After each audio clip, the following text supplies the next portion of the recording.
Hey, Erica. Hi. Hi. How are you? I'm great. How are you? I am amazing. I'm so glad we had a chance to coordinate our schedules. I'm excited about this. I am too. Well, welcome back to People from Cleveland Are Dope, everybody. I'm your host, Erica Miller, and today I am featuring my girl, my soror, my law school friend, buddy, Teri B. Walker, Okay. author, entrepreneur, attorney, and the innovative force behind the Hat Ladies Pound Cake Company.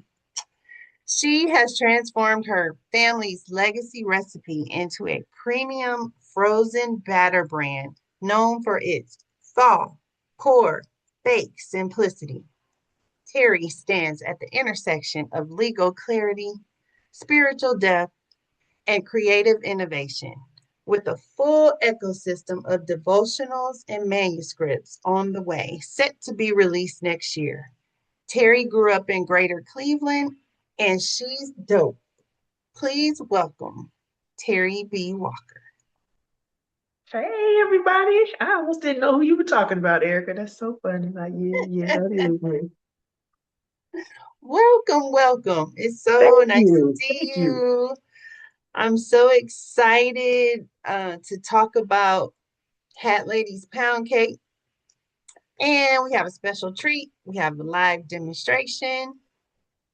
Teri is going to show us how she uses her thaw, pour, bake um, technology for her spectacular pound cake, which I have tried and it's delicious. So I wouldn't steer Yeah. y'all wrong.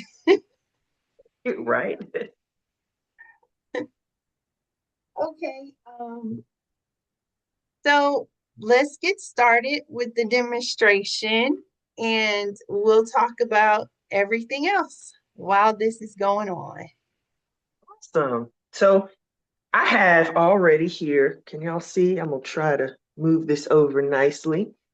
And Uh, all right, so I already have the batter that was frozen and it was resting on the counter. And when you purchase this, it comes shipped to you frozen on dry ice, and you immediately put it in the freezer. But when it's time for you to use it, you can do one of two things. You can let it thaw overnight in the refrigerator, which is my preference, or you can just let it thaw on the counter. Just two caveats. One, when you get it and you're excited and you open it up, be careful with the dry ice, it will burn you. And dry ice makes the batter rock hard. So the thaw time is going to be considerably longer, almost 2 hours to get it to thaw completely. But this came out of the refrigerator because it was thawed from the freezer to the refrigerator. So here we are. And then I kind of cheated. I already have a prepared pan. And so I kind of want to talk about the pan preparation because that can be a sticking point. It's a little bit of chemistry. And yes, yes, my mom was a science major, so I know the chemistry. So here we go. Actually, she was a science and math teacher. So pound cake batter has a lot of butter. And so when you prepare your cake pan, I prefer and suggest that you prepare it old school with the shortening and then the flour. You can try to use the flour oil spray if you like, but I don't want to hear you crying when it sticks to the pan because all that butter, the milk solids in the butter will stick to the pan. That's why it doesn't come out. That's a little chemistry lesson. So also, you see, I've already prepared it. Lots of nooks and crannies. This is a gorgeous pan. Look at that. Looks like little snowflakes. We're gonna hope and pray it comes out because there's always prayer involved with cakes coming out of a pan. But to demonstrate my point even more pointedly, this is a tin cup. That's a full, this is old school, this is grandmama kind, right? And she would grease the inside of that pan. My hands are big. I'm almost 6 feet tall. I don't know if y'all can tell, but I am. So I use a little pastry brush and I get in there. And I'm not stingy with the shortening. I kind of prefer the butter shortening and then I flour. And that's how you're able to get all of the nooks and crannies. Well, let me go back. You put the flour in and you're just shaking, shaking, and make sure you tap it lightly because you want it lightly coated. You don't want it white looking like it need some Vaseline on its knees, looking ashy. But an ashy cake comes out and you just put some drizzle on there, so you don't worry about that. So here, I did the same thing. I prepared this pan with butter flavored shortening, and then I floured the pan. You can still kind of see the inside there. All right, enough of that. It's time to get to the batter, right? So this, as you can tell, this pan is smaller than this pan because this one is only going to hold one container of batter. When you purchase batter, one order has 2 containers. 2 containers make the large container. But for time's sake, we're not baking 10 cups. Plus, I'm not eating 10 cups. So we're gonna open this up. I already snapped that off. So make sure that your tub is tamper proof. You can still tell that nobody's been in there enjoying raw batter. All right. This is super easy.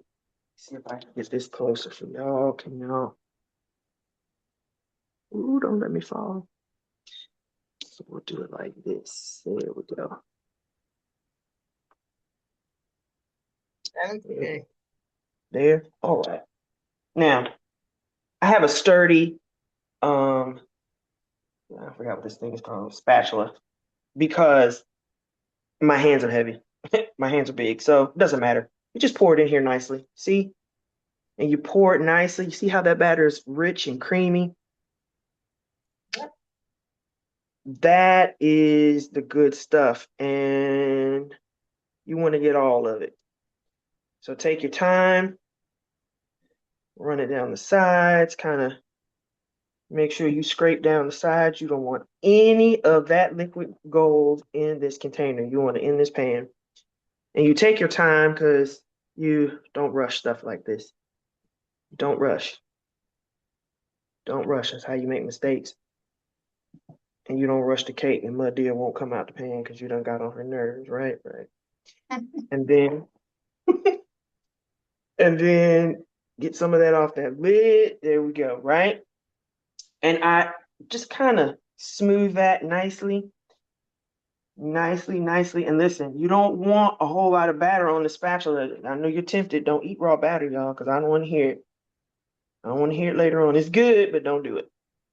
So put that away nicely because we don't like making no mess. And then we tap the sides because we want to release any air pockets, any air bubbles, right? Because we don't want big cheese holes in the pound cake. Pound cake is not like genoise or birthday cake that has like sponge cake that has it's really porous. It looks, well, they call it a sponge because it has those holes in it. But the texture on pound cake is really supposed to be a fine grain, a very fine grain that is dense. It's a heavy cake, but Mhm. it's supposed to melt in your mouth, not choke you out. So that's why the batter is the business. So, okay, so I'm going to take you over to the stove and we probably have to ditch some of this lighting. So let's go over to the stove. All right. All right. Okay, you can see I've placed the batter in the oven and I put it on top of this rack. I love to put a cake pan on a rack so that the baking is even because if the pan falls between the grates, it's going to be lopsided and nobody wants that. If it happens, it happens, but it doesn't have to start out that way. All right, so it's in there nicely. We're going to close it up and then we put it on bake at 300. We start with a cold oven, y'all. Cold, not hot, cold. All And right. that's a All very right. low temperature. Yes. And it's also a good temperature because it also makes sure that you don't do any damage. So if you accidentally leave it, you're not going to do a lot of damage at 300. 325, 350, but 300 is really good. That's how you get a very good golden crust that's not overly done and the cake isn't dried out from the high heat. All Mhm. right. All right. Okay, so the cake is in the oven and we're back to Cake talk. is in the oven. Erica, if I could just make one point, I forgot to put the timer on. It's gonna be about an hour-ish. Because the pan is not a full 10 cup, but the sniff test never fails. And then I'm gonna go check it. So yeah. Sounds good. Yay. So, as I mentioned, you grew up in Greater Cleveland. So, tell us where you grew up. I have been to my parents moved every 4 years. My father and my mom moved to Cleveland after graduating from Central State, and we lived on Wade Park. Um, there was an apartment building on top of a shopping plaza, and Wade Park and MLK. And 4 years later, um, my parents moved to Warrensville Heights. And unfortunately, my mom and my father were divorced, and my dad moved out, but my mom and I stayed in Warrensville until about fourth grade. And then from Warrensville, I moved to Shaker. So from sixth grade to ninth grade, I was at Longmont Elementary. And then I was one of the last classes, I think, that graduated from a middle school, um, a junior high school. I'm sorry, I went to Byron Junior High School. And then my mom remarried, and then we moved to Pepper Pike. And I graduated from Orange High School in um, Pepper Pike. But those 4 years where I was in different communities, it was such a rich experience. I have kind of like an interesting East Side Cleveland experience. My grandparents lived off of St. Clair and 105. So I was kind of all over the city, and I know people from all over. And even now, when I check my Facebook friends, I have to see like who they're friends with for me to even remember, like, how do I know them? Is that law school? And then I went to law school in Cleveland, even though I went to the University of Maryland, but I came back for law school. So got Cleveland all over me, you know what I'm All of saying? CLE in the building, them. CLE in ATL. Yes, yes. Okay. All right. So, what were some of your favorite subjects in school? And what'd you major English. in? My major was English. I was an advanced placement English in high school and junior high school. And this is a little known fact. Eric, I taught myself to read. Isn't that crazy? Wait, what? I, I did when I was younger. I could pick out the words, and I remember when I formally learned to read in first grade, and it was months of going over the consonants and vowels, and finally I was like, oh, Lord, when we gonna read? Because I could see this and if there were small words that I could recognize. And then when Diane Lowe, who was my first grade teacher, and if she sees this, please reach out to me. I love that woman. When she put those letters on the board and told us to sound them out, the light bulb went on. I jumped up. I know she was like that girl, but she doesn't understand. It changed my life. So English, I was an English major with a concentration in African American studies or literature, the diaspora. And you didn't have a minor at Maryland, but I took a lot of history classes, so English and history. But going back to the English part, I was an only child, and my mom would divert me from probably getting on her nerves by telling me to go read a book and give her a book report. So I've been reading and writing alongside expository writing, man. So yeah, it was definitely English and history. But I enjoyed science, although I couldn't mathematically describe it. The concepts I understood because my mother could explain it. Algebra too, but I understood calculus. It was such a weird thing. So yeah. Mm-hmm. Yeah. So, what made you go to law school? There's a scripture that says, train a child in the way they should go and they won't depart from it. My father said, yeah, you can't add. You need to go to law school with all that arguing. And he was like, it comes easy to you. He's like, you need to learn how to organize your thoughts, and it's where the gifting is. And he was like, it's not that you can't do math, it just doesn't come as easy. And really, what he was saying is, for me, it was the context. The gifting was absolutely with the literature, the English, and the writing and the reading skills and the analytical skills. The math didn't come until later because I didn't care. I was like, who cares about? I couldn't understand it until you get to money.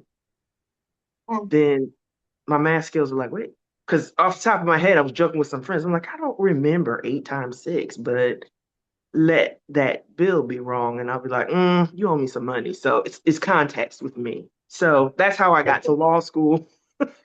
The arguing, the posturing, and my father was like, yeah. He didn't see the entrepreneurial spirit early on. Later he did, but not early. It wasn't like, oh, she's gonna be a business owner. It was, nah, you need to be a lawyer, you and your sister. So Well, you get entrepreneurship, honestly, though, right? I do, I do, I do. And my father was the finance director for the city of Cleveland under both mayors Voinovich and White. And so not only the entrepreneurial spirit, but also the public servant portion. All of my summer jobs were with Cuyahoga County or the city of Cleveland, some kind of way. And so, for me to be, to work for the government now is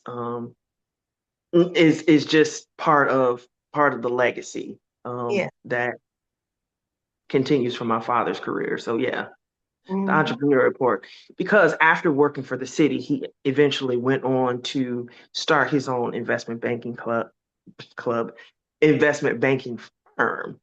Hmm. And I worked there during law school. And I kind of lamented it a little bit. I kind of wanted to study a little more, but the circumstances where it was a bit more convenient for me to attend law school part-time evening. And but I saw the grind of entrepreneurship. And there's one thing that my father taught me that, amongst many things, that I really, really remember and resonates with me now, and that is to leverage technology when you're a small company. You must leverage technology, and you can outmaneuver larger companies when you learn to leverage technology. And AI right now has been a game changer for me. And just always looking for different tools and technology to assist not only in my practice but in my business as well. What are some AI tools that you use on a regular basis? Um, I kind of like Lovable. Okay. I like Claude because Claude and Chat GPT. Claude is good for categorizing and cataloging. I tend to have a stream of consciousness kind of way of writing and recording things.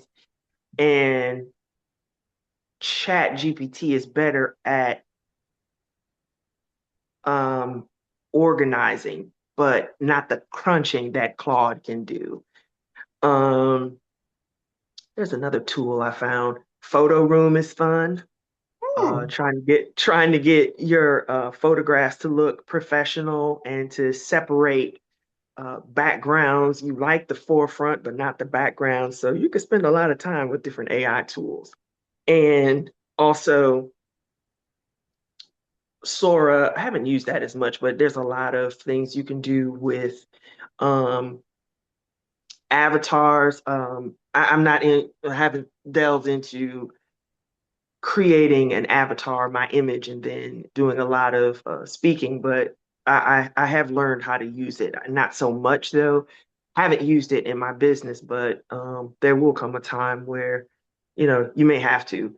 But there are just so many tools, so many interesting tools. And for example, I can't, perhaps during the break, I can find a sheet that I have, kind of a cheat sheet. But if you don't have an idea about a business, there's a AI tool that can help you identify ideas or kind of ask you your interests to help you get in the area of perhaps where you're interested. I never had that issue. I always knew what I wanted to do. It was just a matter of how do I do it as a working professional at home after work Mhm, by myself mhm. without taking out a loan. And for me, intellectual property was the avenue. Um, Being overly leveraged creates a different type of stress that I don't want. And I kind of prefer the landscape of intellectual property. So I think I wanted to be an entertainment lawyer or a patent attorney or something like that. Well, I couldn't be a patent attorney because I didn't have a bachelor of science, but definitely intellectual property was interesting to me in law school, though. Yep, same here. Yep. And I worked at an IP law firm for a brief period too. So that gave me a little bit more knowledge of it. And then I do some now at work too. Oh, that's cool beans. I don't think I Yeah, knew that. the Yeah. legal research aspect of it anyway. Oh, So that's I'm happy that I can still, you know, have some IP work going on. Plus, yeah. people from Cleveland are dope. Is What can we I say? went through that whole trademark process. Right, I'll tell right. you, I had to tell you about that one off camera. There's a story Sure, there. sure, sure. But And yeah, like I encourage people to look at intellectual property as an avenue for, you know, building wealth and, you know, building up your assets. And I think it's very beneficial for a lot of people and important for brand building. it is, and sometimes we look too far away from ourselves and not realize that there's something right in your hands that you do better than most people. And it's that thing that people are like, you're so good at that and you can't figure out. My challenge is always that's cool, but figure out how to make $1 million off of it. In other words, you have to think large scale Right. and don't worry about the money. Think Yeah. large scale. Yeah. And I think that kind of is what was the thinking behind Hat Lady's Pound Cake. It, people like my cake, they would pay for it, but baking is hard on your body. I want to say the Hmm. labor movement was started out of baking, people inhaling flour and the labor unions were like, yeah, we need some better conditions than this. So it Yeah. wasn't that people wouldn't pay for the baking. The issue is it's very hard. And I had to think and I was like, I don't want to open a bakery and I don't want to. What if I could figure out how to empower people to make the same cake with my assistance and it's not baking? And I was like, that's the batter. And then that's where the whole creative process began with, well, why don't you sell batter? Well, does anybody sell batter? Hmm, how come there is no frozen batter? Would you sell it frozen or would you sell it refrigerated? And just working through the logistics, I was like, I think it would be frozen would be best. You buy it, it thaws in your refrigerator. It ships frozen. It is sustainable. Pound cake is a sustainable batter. It's not a fragile batter like angel food cake or some of the cakes that have whipped egg whites as a base and they're light and fluffy. Pound cake batter can freeze like a brick. It thaws and it does what it's supposed to. So it took a while to develop the formula because you can't just freeze pound cake. You could, but it won't perform the way you want it to. So, and that's where the science came in, and also prayer, because I remember I'm like, this cake ain't coming out the pan, uh, and all sorts of good stuff. And so that was the journey of trying to help people, one who couldn't bake or minimize the errors with baking and the time consuming aspect of baking cakes, homemade cakes from scratch. So that was the journey there. And in the back of my mind, how do you use technology? How does that work? How does that work? So that was the journey. That was the impetus behind the frozen batter. How do I get this formula to as many people as possible without it coming out of my kitchen and me doing it and me giving up the recipe? That's the main thing. So, when did you start baking pound cakes yourself? Without my grandmother's assistance, I was grown. I would say probably 30 years old, but I tinkered for a long time. But you know how it is in African American women's kitchen. You play sous chef for a long time until you get your own kitchen.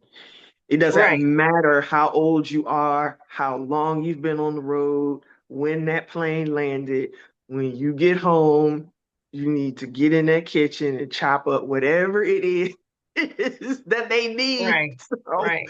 when I say on my own, when I had my own place, even in college, I didn't really bake so much in college. I was cooking and setting things on fire, but hey, that's how you get that smoke taste, right? So when they call the fire department on you because the house is smoking. Okay. But no, it was I was in my 30s when I became very, very serious about baking. And I noticed that I was drawn to recipes and technique and the science. And I was like, why does that do that? Does a copper bowl make a difference with meringue? I wonder why. And just kind of did my own unofficial study. And I began to really study the science of baking and why Okay. some cakes look a certain kind of way. And I have a lot of books, a lot of books on baking, not just to study recipes, but to study the science. Why? Just yesterday, I was like, always a consummate, just always studying recipes and why food behaves a certain way. Even just yesterday, I was making a egg white omelet, and I was like, I don't really like yolk. I prefer the egg white, but egg whites they get runny, and I don't like the rubbery texture. And I was like, and I'm digging, and I'm like, oh. And so I stumbled upon the science of how you eliminate that. So that's been a little kind of habit that I formed, kind of a hobby. That's what it is. It's more of a hobby. Mhm. And just studied recipes and saw people's response, although that can be deceptive because if people really like sugar, as long as you get close, you'll find somebody. But then you'll find those folks who are connoisseurs who'll be like, yeah, that cake is all right, but it's slightly dry. And I was like, yeah, okay. Let me go back to the drawing board because nobody wants Ooh. dry pound cake. How many how many different recipes do you think you tried before you came upon the one that you're using now? Or like how many iterations did you go through, you think? Countless. It was a lot Mm, because a quarter of a teaspoon of one thing changes something else. Um, just, you know, just a lot. It's a lot. And for the cake to endure freezing is the part that, because freezing is catastrophic to batter. And I'd read scientific abstracts and all sorts of, yeah, I was a goober with it. I was like, well, what is this? Why is this not working? And became frustrated for a while and had kind of given up on it. And it was really one of those faith moments where I literally sat on the sofa and was like, I can't get this to do right. And I just kind of felt like the answer was given, and I jumped up and I tried it, and that was it. I was like, oh my goodness. And wow. literally, it was a very small tweak, Uh-huh. a small flex changed my life. That just goes to show you, you believe in something, don't give up on it. Just, keep trying and it'll come to you. Absolutely. Absolutely. It was a hobby. I mean, I wasn't trying to, make a living off of it.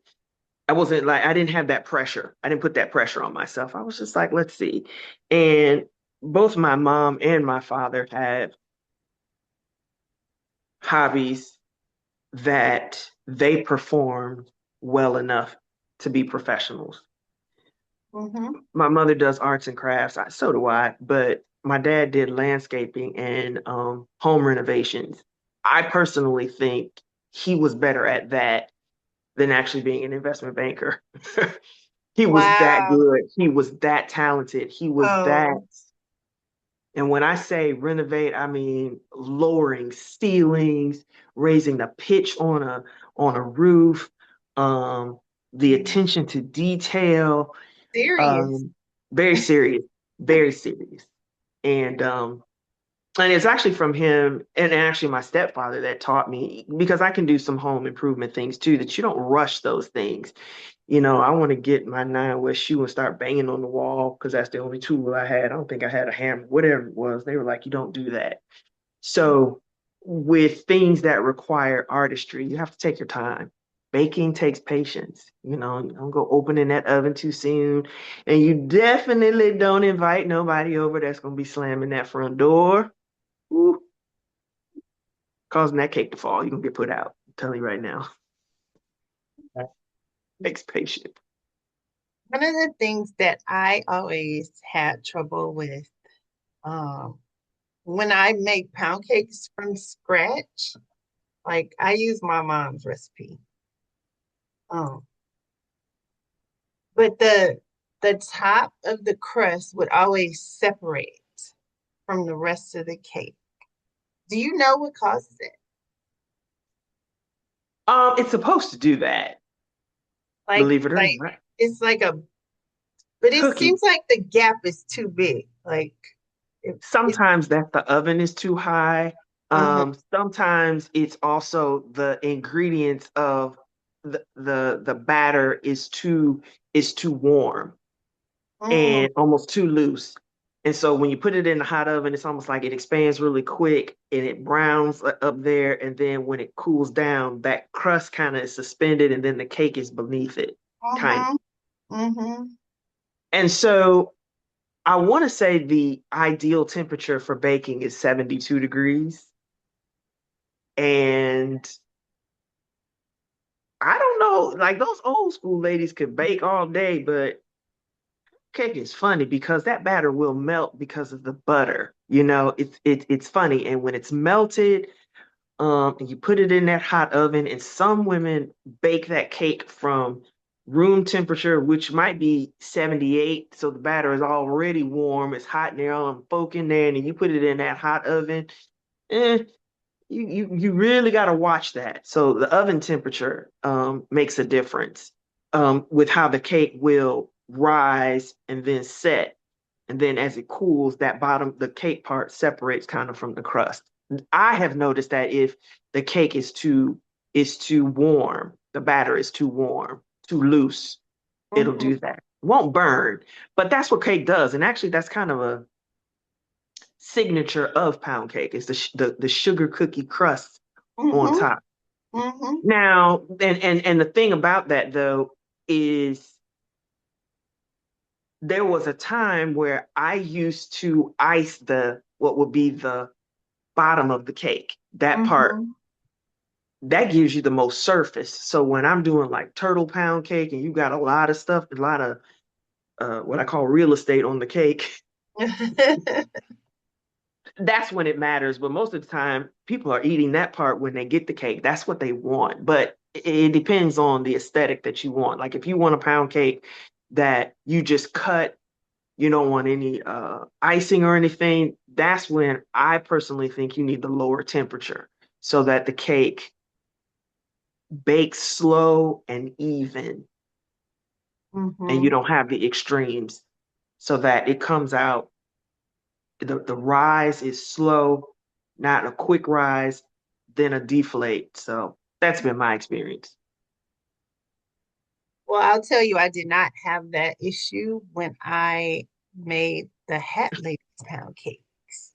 And I used a loaf pan Hmm. when I made them. So And I didn't have that issue with the crust separating. Yeah, and sometimes the crust separating is it's the temperature and the ratio of the sugar. Pound cake used to be a pound of sugar, a pound of flour, a pound of butter. You stick to that cake gonna be heavy and there's no moisture in it. I don't care what they say about how you mix it like this. I don't care how you mix it. If you don't have moisture going into the cake, it ain't gonna be moist coming out. That's not a mix. That's not a mixture issue. You don't get moisture from emulsion. Now, what you do get is a mouth taste, and that velvety, the oil, the coating of the oil, the flour, all of that. It's all chemistry. And I have found that when people ask for recipes, people don't give them the real recipe. That's why it don't come out right. They gave you nothing and Gave sent you on your way, and you struggling because it They're wasn't gonna do gave right give you anyway. that I'm like, recipe. no, they not give you that recipe, and they don't give you the mix game. They don't give you the temperature game, and they also don't give you the mixing of homemade pound cakes. If you want to mess up, and you sure enough want to get in trouble with my great grandmother, you start over whipping that batter, putting all those air pockets in there. She's like, oh, you whipping it too much. You don't do a pound cake. You mix it just until it's thoroughly mixed. Scrape down, mix it, and then you put that in the pan. You don't sit that all out on the counter. You don't do that. You got a boogie when you're doing with a pound cake. So you mentioned turtle hmm turtle pound cake. hmm So I'm thinking that excuse me, Hat Lady's pound cake can be used in a wide variety of ways, and you can like do Yes, whatever actually, you want ye- with it. yes, yes. And Erica, this is a little extension, but if you give me 1 second, I'll pull some stuff for you so we can All chat about right. that. All I right. love it. Let's do All it. right. Okay. During our little break, I gathered some of my favorite little pound cake tools to just kind of further demonstrate the versatility of uses for the batter. So one of my favorites is to use these buntinis or little bunt pans. And then see how it has, does that have a price on there? Lord have mercy. Um, my mother would be so proud. How about that? You can see it has the detail of a larger bunt cake, but instead of having the larger bunt cake, you have small six little buntlets. And these are great for making like strawberry shortcakes, and you Ooh, can put chocolate and caramel and candy on the insides. And these are good. One container will fill these up. And those are okay. nice because they make nice gifts and they store well and they're fun. Now, the other thing that's fun is you mentioned you had a loaf, and this is my new sugar wooger. This is a ceramic coated loaf. And you Okay. talk about a beautiful crust that comes out of a ceramic pan. Ooh, and it's not going to stick because think about a ceramic hair tools. They get hot, but they don't stick. This is the business. When I tell you, I'm like, oh my goodness. Ooh, I don't use it because I kind of like a tin cup when I'm entertaining, but this is the business. Now, when I'm being bougie, I like this one. I like this Man. container. Now, once again, this has a lot of nooks and crannies. You're gonna have to get in there with that vegetable oil and take your time because if not, it's gonna stick. You won't be mad, but if you want to see some of these cakes, the design is the feature. You don't run a lot of drizzle on these. Some people don't like drizzle, and Hmm. so that this will take one container. Now, Okay. you ready for these? Aren't Oh, those the cutest? look. Those Yes, are those are adorable. yes, they're adorbs. I love They're them. so intricate. Yes, so you definitely want to make sure that you get inside of those Hmm. nooks and crannies, right? But when they come out, they are so fun. I made pound cake. What did I call those? Pound cake kebabs with fruit and pound cake. They were so much fun. That's ingenious. What a cute idea. It was so fun. I would suggest you get a larger skewer, and I can actually, um, I might send you the link. I didn't like the way they looked, but they tasted so good and they were so convenient. And then this is hilarious.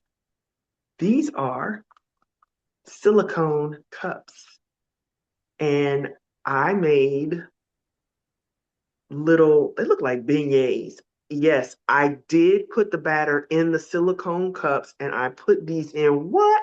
That the air fryer, y'all. And they came out. And Erica, they were so cute and delicious. They were so cute. Now, I will say, the texture was slightly different because it wasn't baked. It didn't have, it was moist. It was just slightly different. It wasn't bad though, but it was fun. And I made Mm, little beignets, and so they had sugar. I made powdered sugar with those. Ooh, you know what, Erica? I'm gonna get one more. Now this was gonna blow your mind. Just give me 1 second. okay. All right. Okay, y'all ready for this? This was so much fun. Oh, look at that. Look at this, y'all. This Oh my is goodness. it is really a pancake maker. And yes, your girl made pound cake pancakes, and they were the business. Now, the trick with these is you absolutely had to use oil to make sure Okay. that they came out. And when I say pound cake it has a lot of sugar and a lot of butter, you cook it very slow. And when I say slow, I mean very slow, Hmm. very, very slow and low, slow and low. And I can give you the link because I did those pound cake pancakes were the business. Well, they were so cute. They were so cute. And one of them got on my nerves because he didn't want to get brown. Called him a beige rascal because he didn't want to come out the can. But I got with him. And then finally, I did one with I made French toast, pound cake French toast. I'll send you the link to that one too. My So goodness. yes. So after you have your slices, and then, they're a couple of days old. That's if you have them. Because here's the thing, fresh made pound cake is a whole different vibe. To have cake that's fresh and that's hot, that's fragrant throughout the house, it's very difficult for it to last a couple of days. That hasn't been my experience. And I'm kind of a cake snob. Like, I don't like cake that's been left over. Like, must have done something wrong if everybody didn't gobble it up right then. But anyway, when you have leftover pound cake, if you do, you slice it. And here's the thing, it is a very decadent dessert, breakfast, brunch, show off, trying to have a man, whatever. And yes, you dip that pound, you make it just like you would French toast with bread, with brioche, with croissant, however, and you dip that pound cake in that egg with the cinnamon and sugar and vanilla, and you put that on this griddle and let it get brown. Let me tell you something. I lie not to you. I had to ask for strength to pull back from the table from that one. You know what I'm saying? And then when when you add the salty crispy of bacon or sausage, and then you have the eggs on the side, I'm telling you, I had a hard time pulling back. And then don't fool around and have like a fresh peach compote, like it tastes like peach cobbler. That thing was sick. I couldn't get folk out the house. Like, go, it's time for you to go. Leave. So there are a lot of things you can do with the batter. And one of the things that's definitely coming are going to be different flavors. A lot of people like lemon. Strawberry is definitely a top running, and that's a seasonal one. But also, there are people who bake and they're like, Terry, you don't need to put the flavoring in there. I just need the batter and let me flavor it. And I say, have at it. Enjoy yourself. You can also add fruit. I wouldn't do more than about a half a cup. If you wanted to add strawberries to it, or I don't know why you would want to add blueberries, but hey, if that's what you want to do. So it's very versatile. The batter is very stable, but oh, Erica, did I tell you that I made pound cake waffles too? No. The small waffles. And it's challenging because the waffle pan can get a little too hot. So it's Uh-huh. almost like you put it in there, you're like, I think, and you unplug it to let it cool down a little bit. But it was the cutest thing to see that little pound cake waffle. But anyway, there are a lot of things you could do depending on your heating source as well as your your patience level, so to speak. Oh, that's my mom. I'm gonna get a whooping, y'all. She must know I'm talking about her. So yeah, these are my faves, and I like these because um that's not my phone again. Because my customers that are seniors, they don't want a big pound cake. They don't want a Yeah, lot, they want a little bit. And the cake, once it is baked, stores well in the refrigerator or the freezer. It freezes well. They come out and it's still moist. It's not little croutons. It's still good. Very, very good. So yeah, I have a lot of fun with different drizzles. Um, my next project is going to be adult donuts. When I say donuts, adult, I'm talking about adult flavored drizzles like butter rum. oh, Mm-hmm. good. Okay. So keep you posted about those because we're going to use the donut mold, put the batter in the mold, and then you have what? A cake donut, a pound cake donut. That's gonna Mm. be fantastic. I can't wait. Oh yeah. I'm gonna hook some of y'all up. I'm gonna get y'all some Valentines because I'm gonna show you how to package it and give it. And just don't say nothing. Just hand it over to whoever you've been having a problem with. Like here, what you got to say, man? Hmm? Okay. What time you come to pick me up? Right. That's gonna be a winner. Winner, winner.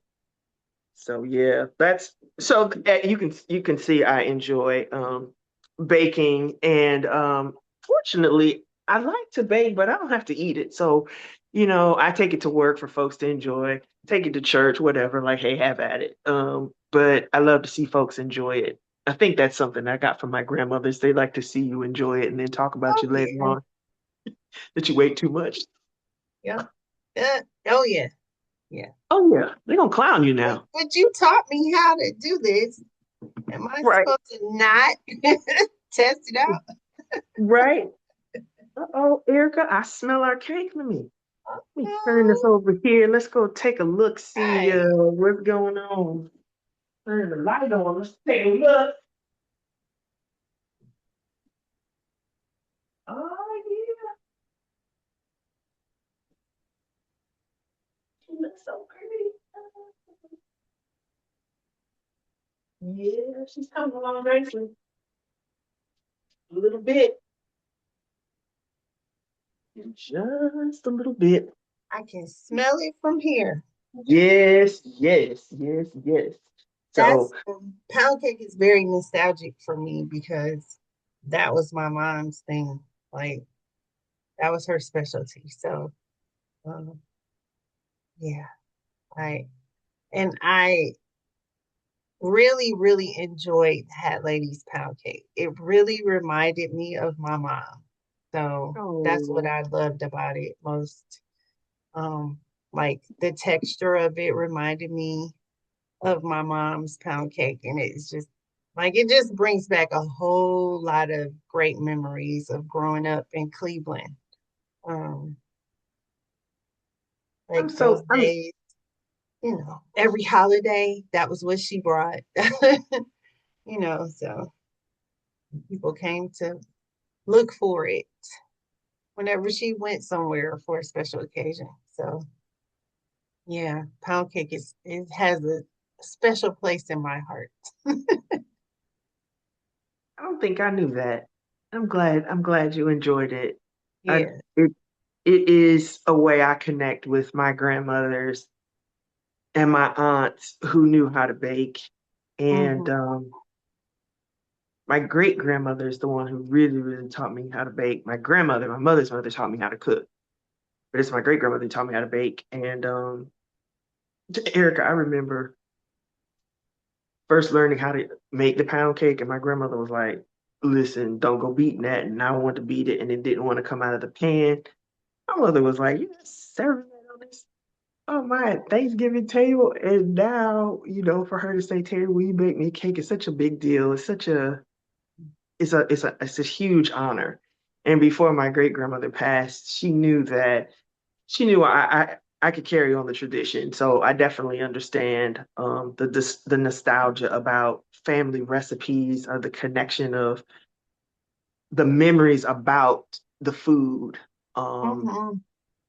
it is very nostalgic, very, very nostalgic. And I had an aunt who was really expert at handling the batter in such a way that she didn't make a mess.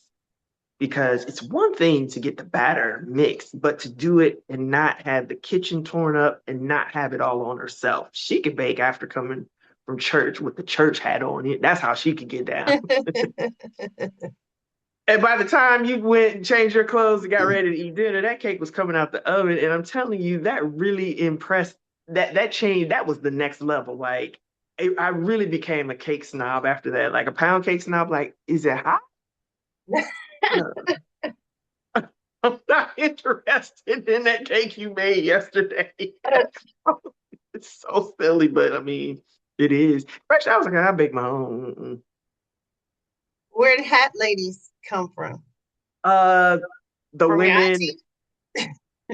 my aunts and my grandmothers, the Southern ladies that wore the hats to church, and those ladies at church who serve that pound cake after church, with the gloves, the whole thing.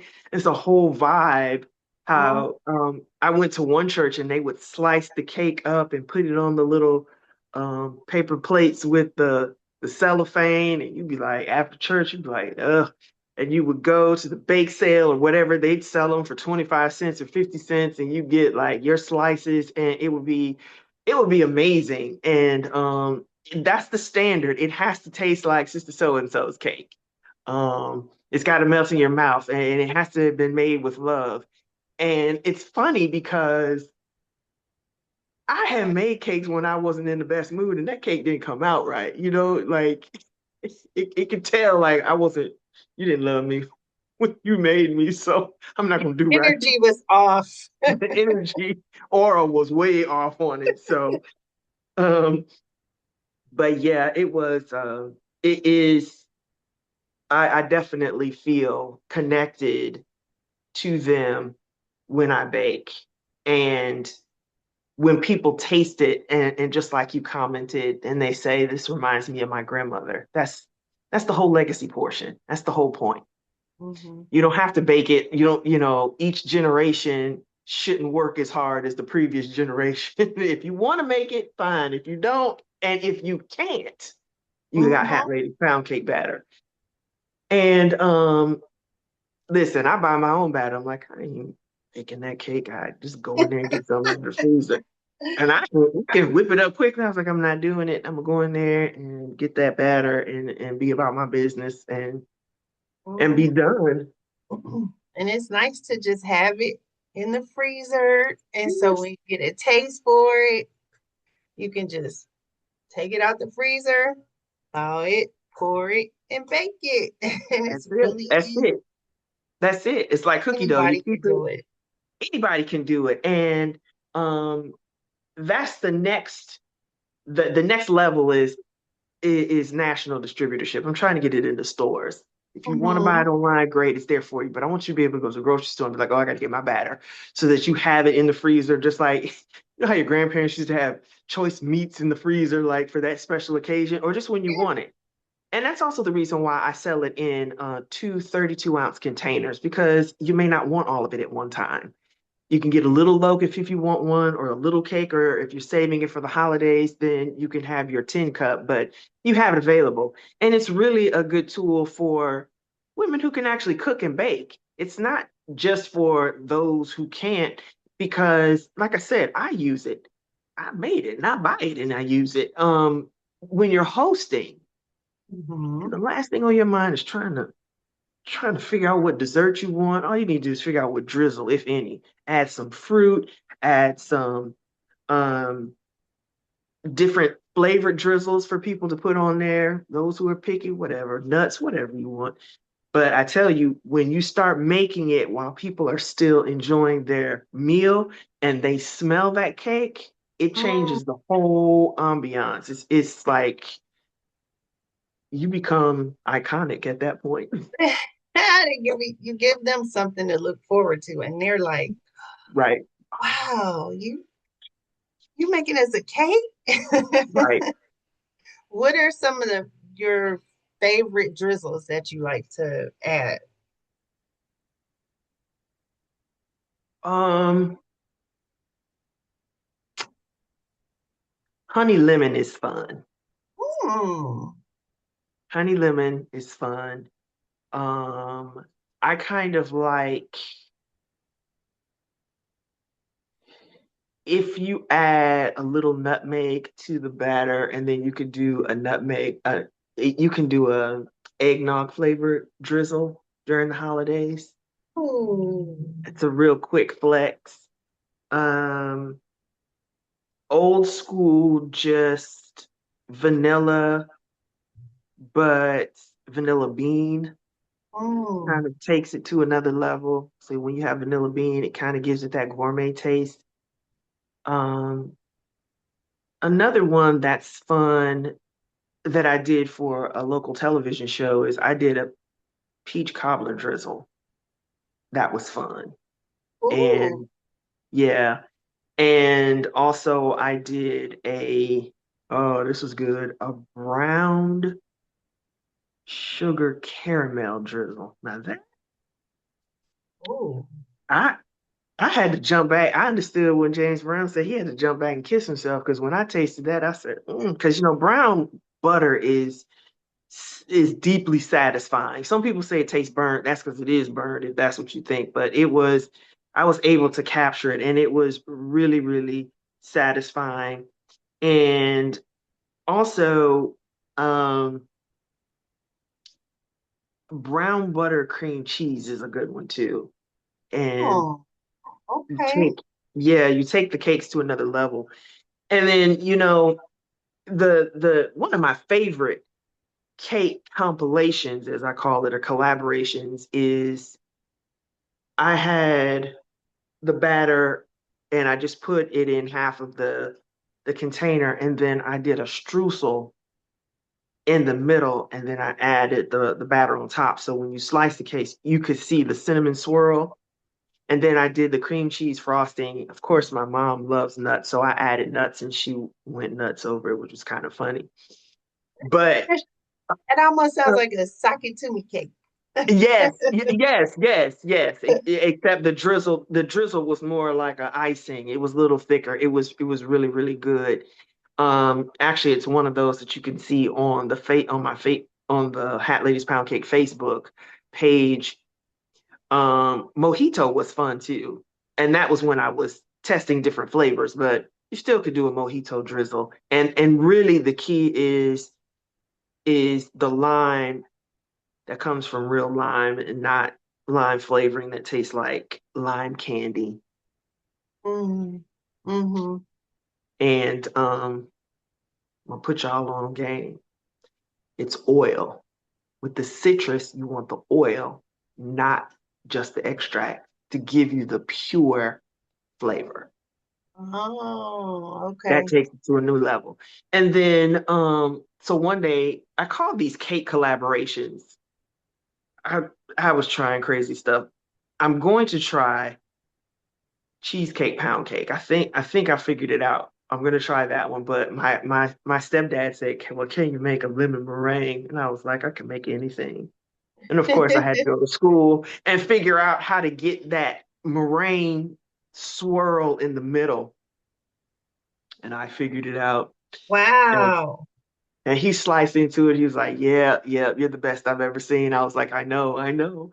And so you had the slice, and then you had the meringue suspended in the middle, and then it had the fresh um, lemon drizzle. It was so good. It was so fresh. It was so delicious. Wow. Yes, That's some yes. next level Oh yeah, baking right there. I get Like kind that. of crazy with them. Yeah, Yeah. get really crazy with them.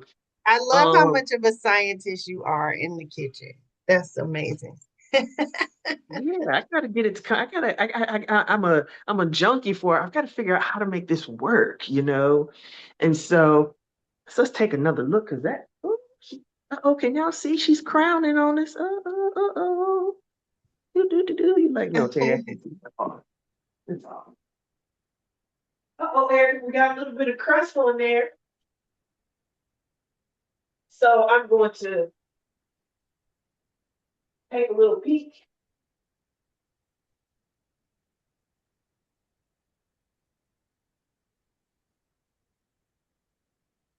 Got a trusty skewer. I'll move close so y'all can see it. This is the same type of skewer I would use for the pound cake kebabs. But Okay. and so you can get there's a lot of real estate on there, so you get a lot of good stuff. So Mhm. let's see what we got. I'm just testing it. I'm not taking it out.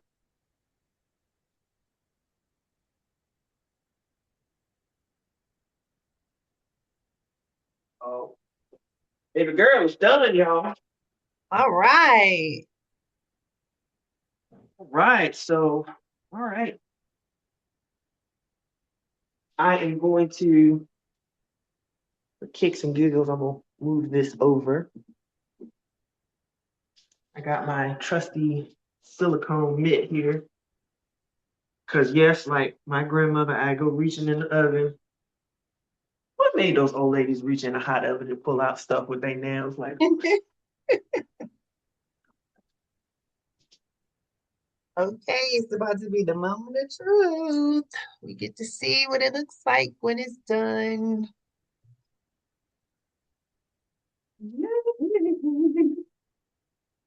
you see her Oh, sitting hello. What? for me. Oh, it's so pretty. Put her over here.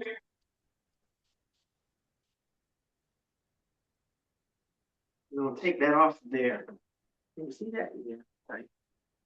And we're gonna let her cool for a little bit. I feel like she wants to act right. I love the tip you gave about using the pastry brush to Yeah, my grease hands. the Yeah, pan. yeah, you can't get in there. My hands are big. You can't get in there with your hands. Well, I can't. So I was like, we're not gonna let that stop us. So That's Erica, some. you can see she's got a little bit of a crust on her. Mhm. It's all good. And look All at that. good. It's not like an inch between the crust and the cake. Not yet. Let's get a little close here. Uh-oh.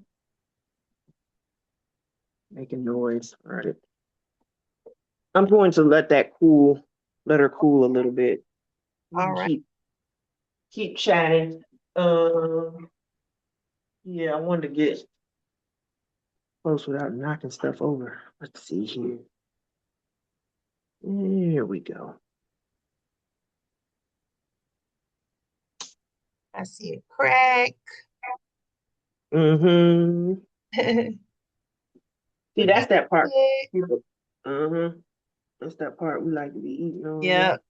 No. Everybody loves the crust. Mm-hmm. I know. Woo. And that's not something I ever see like with store-bought pound cakes, like the actual cakes. Like they don't have the infamous crust on them. So y'all, this is better. You know how they came out clear? That's how Yep, you know it's going. That's how you know, baby. looking done. Looking done. Beautiful. And we're gonna let her cool a little bit. And then we're gonna test the technique. Now that's gonna be the moment of truth. You ain't Taking never it out the lying. pan. And we're gonna pray first. Always pray before you take a cake out the pan. And we're gonna put it on the new marble platter. Doo, doo, doo, doo, with the H on it. Can't see the H. No, it's over there. There it is. Uh-oh. So Nice. we're gonna let it cool a little bit. Don't bother it, and it'll begin to pull back from the sides on its own. So, Okay. Y'all are getting some pro tips here. Don't sleep oh on this yeah, advice when you yeah, make your cake. nah, because and the thing is, a lot of people don't like to give the tips. The key is the batter, baby. Why would I not help you get it out the pan? That doesn't make sense. Yeah, that's the key. And so, let me see if I have any other little treats down in here. No, I got a big one coming up. I'll have to show you. Okay. Um, that I'll be showcasing soon. And so the new newsletter for Hat Ladies Pound Cake is called Pour Oh, I love it. Batters, Stories, Legacy. And so there'll be a showcased um, cake, some recipes, stories, because the concept of pour is both a metaphor and literal. Literal in the sense that you pour batter, but metaphorically that you pour into people spiritually and emotionally. And so, kind of broadening the concept of pour. Super excited. The first edition is going to come out in January. The first Yay. Wednesday of the month at 6 a.m. Okay. So look for it, and I'm super excited for that for y'all. See, Erica, that crust is coming up. It's all good though. Yeah. Okay. So how can people subscribe to your newsletter? You can. Oh, that's interesting. If you go to the website, you can sign up, and the website is hatladiespoundcake.com. And ladies is LADIES. Okay. Hatladiespoundcake.com, and you can subscribe. And if you are an existing customer, a an opportunity to subscribe has already been sent and forwarded to you. And because we're moving from one platform to another, where I'm able to show videos, it's a bit more user friendly and also multimedia, not just so flat. Great. Nobody wants to just look at pictures. You see that all day, but Great. the Great. demonstration, sync the video. And so that's what I mean by allowing technology where it's actually a mini magazine. It's not a newsletter. How about that? My team reminds me that it's a magazine, not a newsletter. So Okay. I All know, right. right? I stand corrected. No, I'm saying that so I don't call it a newsletter. It's me. It's me. It's me. Cool off. All right. I'm gonna let that cool a little more. All So you right. have any Well, other? let's talk a little bit about some of the other ventures that you have going on. In Yeah. particular, your writing. Um, tell Yeah. us about that. So I have been a career prosecutor, a career litigator. I'm sorry. I was a prosecutor for about 20 years. And I'm a federal litigator now. And so I have a collection of war stories. And they are the basis of the devotionals. So they're not for lawyers, because legal war stories are things that happen in court. They're interesting. We love uh, law stories. We love the law drama, the legal drama. So these devotionals are centered around my career in the courtroom. As a federal litigator, I handle more bench trials than jury trials. But the jury trials are where the juice is. That's where the uncanny stuff took place. And so these devotionals are based on my legal experiences and what I extrapolate from them, what I learned, what I felt I was supposed to gather from what were difficult times in my life and also in the trials and Mhm. different phases of the trials and actually different phases of my career. So those that will be coming out early January, first quarter. And then there's another type of devotional that is, I'll just say this, hang on to your seats. It's not your average devotional at all. Okay. And so these are already written, the Mm. manuscripts are already done, and it's just a matter of queuing them up properly to get them to you. I'm excited. I'm super excited about that. That's it's been a long time in coming because I've been writing a long time, but legal writing is terse, it's different. Expository writing is different. Um, Religious writing or devotionals is a different type of writing, as well as fiction, because I have a longer fiction work that's coming out. That may not be in 2026. That might be 2027 because I think I have four books that are coming out in 2026. Wow. Ooh, this is a big year coming up. I'm so excited for you. And I'm Big excited for year. me because I get to read them. Yes, yes, and they will not disappoint. They will not disappoint. They're not your average.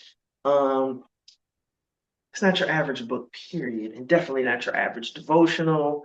Um, I'm excited. I'm excited to release these, and they have definitely been a labor of love, and they have facilitated quite a bit of healing because a lot of people don't talk about being an attorney, being a trial attorney, a litigator can be very draining on people. Being an attorney, period, putting out other people's fires while you still have your own personal fires can be challenging. And I felt that the writing it was cathartic for me, kind of. It felt like, oh, that was the whole point. And I made a commitment that kind of whenever I had a breakthrough, that I wouldn't keep it to myself. I Mhm. would share. Mhm. And so these are my stories. Okay. And I I pride myself on have having really rich experiences. Some Mhm. people love their relationships. I have been blessed with some of the most uncanny experiences, and I want to share those. So these are not made up. These are like this really, really happened. And it's the kind of stuff that happens in court that was the glue for me to stay completely engaged. When I walked into the courtroom, it didn't matter what was taking place in my personal life, anything. At that moment, my focus was on that case, not getting in trouble with the judge and moving that, and Mm. moving the proceeding along and carrying the burden of advocating for those who couldn't or wouldn't advocate for themselves. So I took that time seriously. I was an award-winning prosecutor. I won an award from Mothers Against Drunk Driving in prosecuting impaired drivers back in 2011. So I was pretty serious. And then later on, I went on to the Fulton County District Attorney's Office, which is one of the largest district attorney district attorney's offices in the Southeast. And but I chose to do appeals. And appellate writing is different. So Yeah. we've got expository writing, appellate writing, um, expository writing. So I was exposed to quite a bit. I'm a latent, I wasn't, it never occurred to me that I would write because writing is painful and it's often, it feels personal because you are exposing your thought process, even Mhm. if it is logical or if it's creative, it is an extension of who you are. And when I was younger, I was very shy about it, even though I'm not a shy person. Mhm. And in terms of literary style, creative writing wise, what I found is that I don't write the way that I talk, which is a good thing. um, I'm the same. I feel like I communicate better on paper. I um, I think I just think for myself that I'm sure. a better writer than speaker. So Mm, hmm. maybe like speaking off the cuff presents issues for me because when I write, I have more time to think about what I want to say and flesh it out more. But yeah, I just prefer to write than speak out loud, which And is that odd, but yeah. no, it's not odd at all. And I think the litigator in me was trained to do both. Mm-hmm.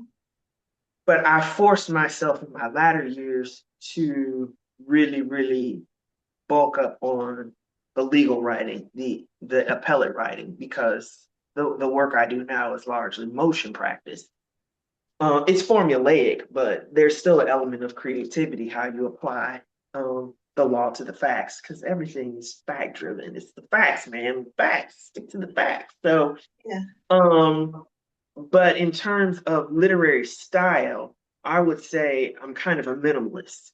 And when I say minimalist, I'm talking about Cormac McCarthy, um, John Steinbeck, like not overly verbose. I can get into the more literary, the more what I call descriptive, but I kind of find less is more because either the subject matter or the background that's built up, the reader follows. I don't have to. And there's one work where there's some inferences that I allow you to make without being expressed. But that's just, I don't know, I think that's part of the fun. You know, I want to see what y'all think because I'm not going to tell you, but it's definitely not, it's definitely not, it's not vague, but I'm not expressed with it deliberately because I Mhm. want you to kind of come to it on your own. So Right, right. let's see if our little friend is ready. Kind of, sort of. Well,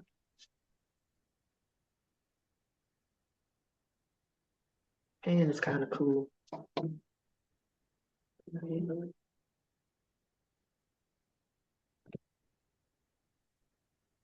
All right, Erica, we're gonna see now. Hey, if it don't come out, it's still gonna taste good, right? Yep.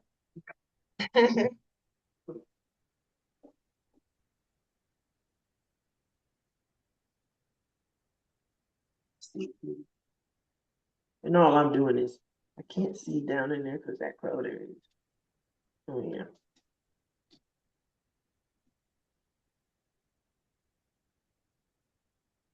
Oh yeah. It's ready. All right, y'all. Pray for me. Drum roll. Ooh, child. Now, you know, you know what you're listening for when you flip the cake. You know that, right? Like a suction sound That's almost. the sound. All right. Got the drum roll, Erica? Yep. I need some sound effects. Ooh, child, wait a minute. That's still hot on the bottom. That's how you mess up. Trying to be too fast, as my grandmother would say. Here All right, can I hold that? Yep. Y'all ready? Here we go. we go.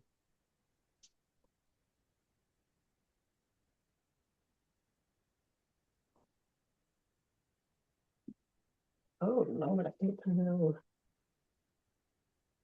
Okay.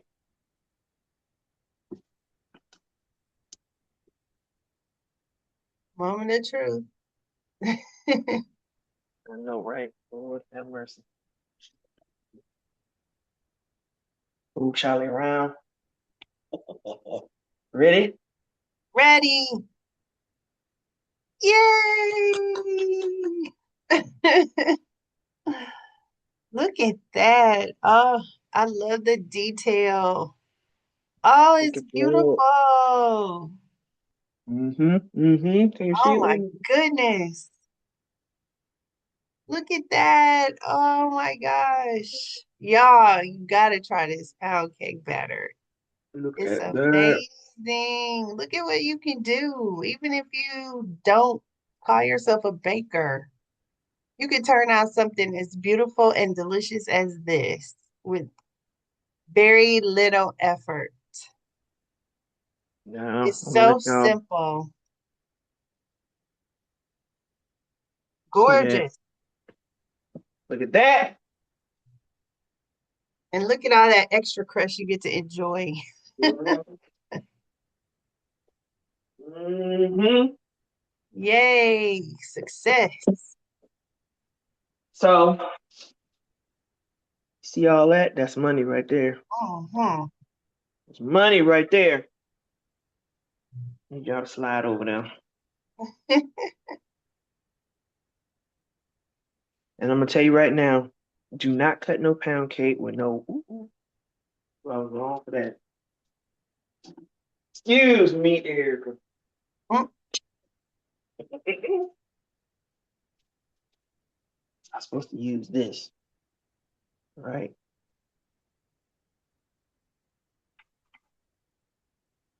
Can y'all see that smoke coming off there? Mhm. Look at that green. Can you see it? Yes, gorgeous. See, let me get that close. Right, right, right. There you go. Light and fluffy. Oh, yep. You can taste it from here. That's the business. And y'all hear that crunch? What time is dinner? I'm flying over. Mm-hmm, mm-hmm, mm-hmm, mm-hmm. That's hilarious. Ah, And I'm gonna be real ignorant too. And that is, I'm about to go for it. Make us jealous. eat some. And then immediately tell everybody how they can buy it. Of course, of course. So we're gonna add a little. What is that? Ooh, child, look at that. Let me move back. So good. Let's see. Here we go. Mm.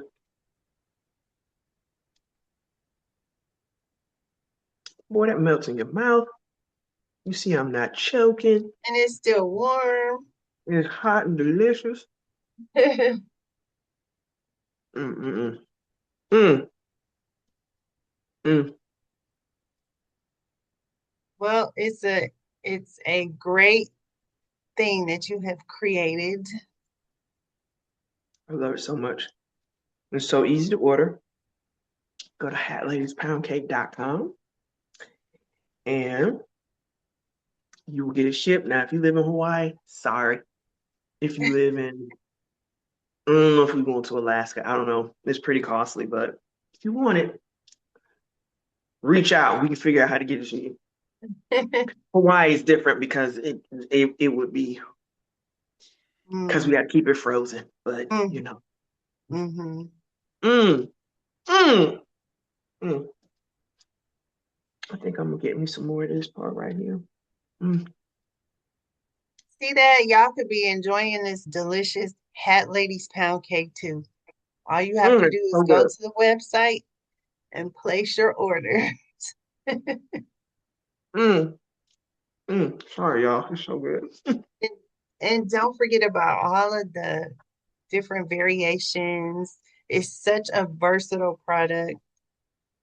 You can do anything you want with it, and it can serve as your base, or you can just have it by itself. It's just that good. This is good. No drizzle. I don't. In fact, I don't want any drizzle. I don't want any ice cream. I could just have a cup of coffee. Mm, mm-hmm. Yep. Mm, mm. Because it's I so know good. I've had it for breakfast a couple of times when I made it, and it was great with a cup of coffee. Yes, it was. I know it was. Look at that. Ooh, I'm not gonna do it, y'all. I want to. Look at that. Wait, let me. There you go. Oh, Look at yeah. that. Yep. It looks just right. Hmm. See how pretty and golden the crust is? That's Hmm. 300. That's 300 degrees. Could have stayed in a little longer. We didn't have all day. We were ready to eat cake. Just right here. Erica, you know what? Mm. It reminds me of an old R&B song. Which one? Always and forever. When I look at you. Mm-mm-mm. Mm. Mm-mm. Get you some Lord, Lord, cake Lord. that invokes memories of heat waves. Okay. Mm-hmm. Listen at you, knowing the R&B. All right. Well, let me get another little corner. And then mm-hmm. I've been eating on this one. Ain't nobody gonna get this one with me. Mm-hmm. I love the little pans that you can make the minis in with all the Yeah. different shapes. And I'm very intrigued by the pancakes and the French toast. I'm gonna forward the links to the French toast, that one and the pound cake. They're kind of long because I was learning, but they come out. They're the business. So Erica, you get the exclusive. I haven't even posted those. I don't think I posted the pound cake one online yet. How about that? The Wow.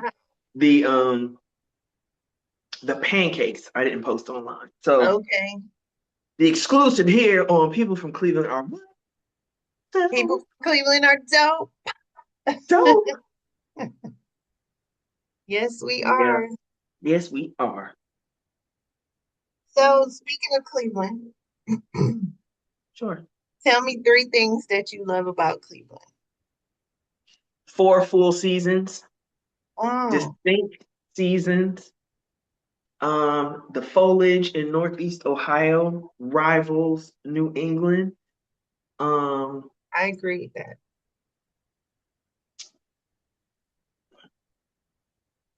tongue in cheek, the lake effect. 13 miles away from the lake, and that snow drops on you like no other. No. Corned beef. Corned beef is serious in Cleveland. It Oh, used to for be. sure. Yeah, Cleveland. And mm, the rich culture. And when I say culture, I mean the Rib Fests, MLK Day celebration with the Cleveland Orchestra and the gospel choirs locally, Caramoo, um, all of those museums that are downtown, just world renowned. Cleveland Museum of Natural History, the Museum of Art that just recently opened up, just a lot of cultural things to enjoy. And you said three, so I'm gonna say four. The shopping in Cleveland is no joke. Okay. If you are not afraid to travel and you're not afraid to just stay on the east side, the west side, shopping has really gone to a new level. So Cleveland holds its own. Mhm. Plus, some of the best looking women in the country are from Cleveland and from Hey. Ohio. So you're like, but Terry, you don't know. I kind of do. Halle Berry, Jane Kennedy, you know what I'm saying? Daryl Right? Hannah.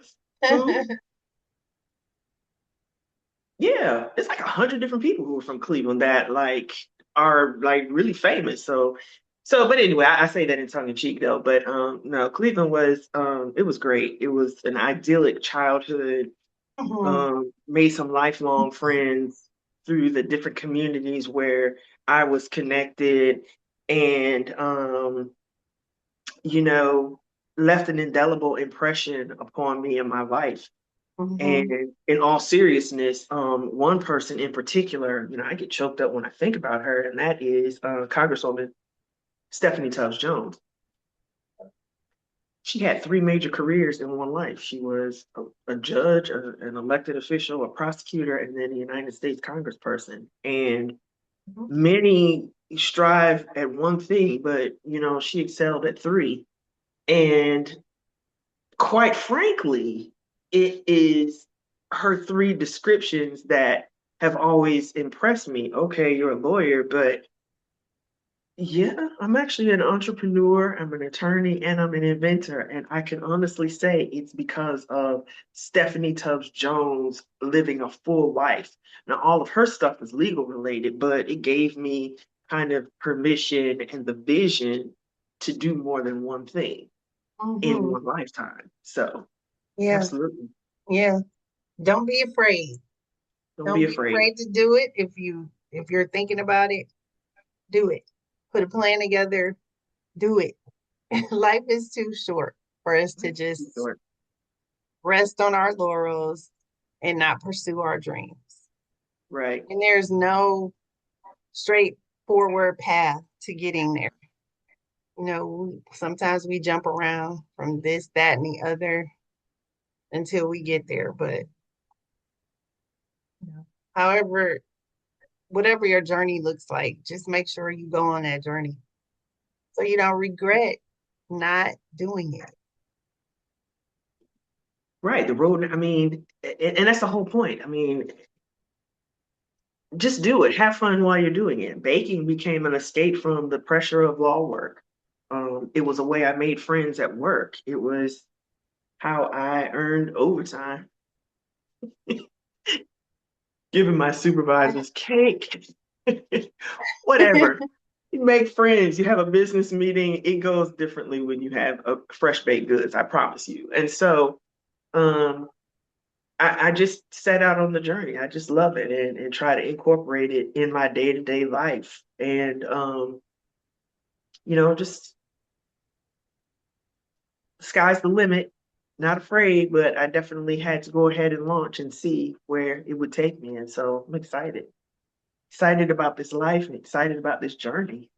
We're excited for you. Thank you for sharing your story. Thank you Thank for you your for having me. Thank you for showing us how easy it is to use Hatley pound cake. You can be enjoying some delicious pound cake with very little effort. Very little effort. See Mhm. that? I was running my trap making cakes. So Yep. yeah. Mm. And I fall in love with each one that comes out. Like, this is the best one I ever made. Right here. Mm, mm. It's so pretty. Oh, Yeah, I'm gonna call her Ruth. Ruth Ann. she deserves that name. Lady Ruth Ann. hmm And she came out the pan like a perfect lady. hmm She didn't did sass did me. that she did that just for us. And 'Cause she she knew did. we were watching. That's right. That's right. That's right. Because yeah, I didn't know 100% sure if it would come out right, but I kind of did. Trust me, I'm a professional. Okay, well, with that, is there any other information you can give about where people can reach you and where they'll be able to find your devotions or your books when they come out this year? Yeah, absolutely. I'm going to, well, Hat Ladies Pound Cake, you can go to hatladiespoundcake.com for the cake batter. But I'm actually going to start advertising for the books soon. So they're going to be coming up on social media, specifically on Instagram and Facebook for the books that are coming out. I'm going to do some pre-sales. I'm going to be blasting it, y'all. I'm not going to hide. And I'm going to let everybody know before I drop it. I'm not going to just say, hey, I wrote this and here it is. Nope, nope. I'm going to give you some teasers. I'm going to let you know. Um, but definitely coming soon. And make sure you tune into People from Cleveland Are Dope because I'm going to make sure I get Erica the exclusive so that you all can stay connected and we can have our own little community and be excited and talk trash because people from Cleveland are dope and we want you to know. And we need fellowship with each other no matter where we are in the country. And it doesn't mean we don't enjoy where we are, but celebrating with those who understand your background, particularly your childhood, is really special in your Mhm. latter years. So, Absolutely. Yeah. absolutely. All right. Well, thank you. Thank I'll you, talk to Erica. you Good seeing you. soon. Good to see you too. All right. Thanks, y'all. Bye. Bye.